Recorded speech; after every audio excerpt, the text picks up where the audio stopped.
據可靠嘅知情人士爆料，人工智能界嘅大佬 OpenAI 正處於敲定一輪高達400億美元融資嘅關鍵時刻，領頭方係大名鼎鼎嘅軟銀集團，同時 Magnetar Capital、Coatue Management、Founders Fund 同埋 Altimeter Capital Management 等一眾投資界嘅大佬都係積極磋商參投。就講呢個 Magnetar Capital， 好大可能一出手就高達10億美元，呢份魄力真係太驚人啦！消息一出，大家都喺關注後續嘅走向。不過 OpenAI Magnetar 同埋 Founders Fund 嘅代表都對呢輪融資三緘其口，拒絕表態。Coatue 同埋 Altimeter 嗰邊都冇即時回應大家嘅置評請求。呢輪融資如果順利落實，咁就唔簡單啦。研究公司嘅數據顯示，呢將會係有史以來最大嘅一輪融資。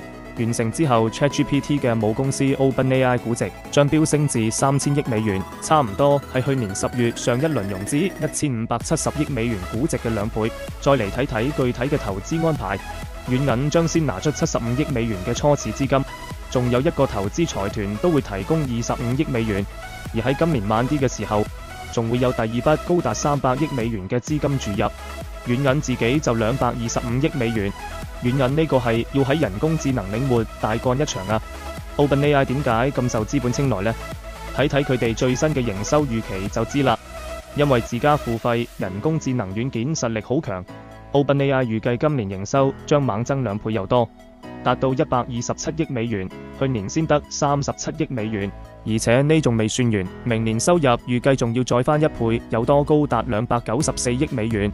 自推出 ChatGPT 呢2年幾嚟，OpenAI 已經為消費者同企業推出咗一系列嘅訂閱服務。去年9月，企業版 ChatGPT 付費用戶就已經突破100萬。不過 ，OpenAI 都面臨住巨大嘅成本壓力，開發尖端人工智能系統需要大量嘅芯片、數據中心，仲要高薪聘請人才，呢啲都係好燒錢嘅大工程。知情人士透露 ，OpenAI 預計要到2029年先至能夠實現現金流為正。到嗰時，收入預計會超過1250億美元。未來嘅路仲好長，等我哋一齊持續關注 OpenAI 嘅發展，睇睇佢可唔可以喺人工智能領域創造更多嘅奇蹟。